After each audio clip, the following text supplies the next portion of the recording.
Voici une survivante. Elle a été retirée des décombres par les premiers intervenants qui ont participé aux opérations de sauvetage. Mais d'autres n'ont pas eu la même chance. Ils ont été emmenés dans des sacs mortuaires. La présence d'une grande foule a entravé les opérations de secours. C'est une opération de sauvetage très difficile qui se déroule ici. Difficile en ce sens que l'accès à la zone où cet incident a eu lieu est un défi de taille.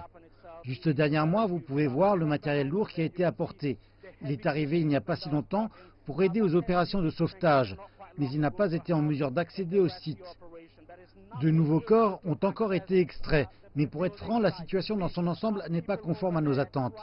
Mais les secouristes font tout leur maximum en utilisant toutes les méthodes possibles, peu importe la grossièreté, pour tenter de sortir les gens des débris.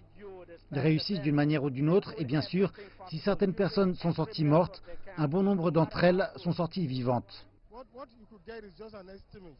Ce que nous pouvons obtenir est simplement une estimation, car de notre côté, nous avons reçu des informations selon lesquelles environ 8 personnes avaient déjà été déplacées et que 37 d'entre elles avaient été emmenées vivantes à l'hôpital.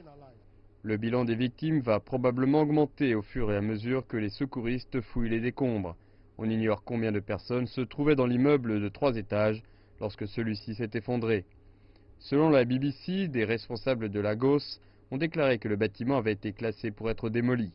Ce jeune homme, dont la famille est propriétaire du bâtiment, a déclaré que certains élèves n'étaient pas présents lorsque l'incident s'est produit.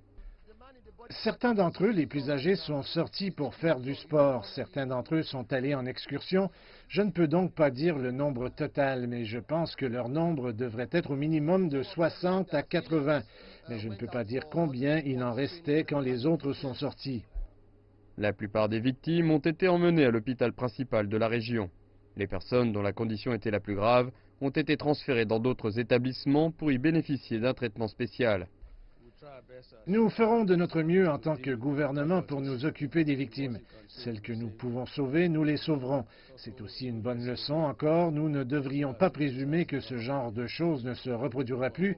Nous avons juste besoin d'être de plus en plus préparés. La cause sera gérée par l'organisme gouvernemental approprié. Alors que l'obscurité tombe sur le site, les secouristes sont toujours à pied d'œuvre, dans l'espoir de trouver encore des survivants sous les décombres.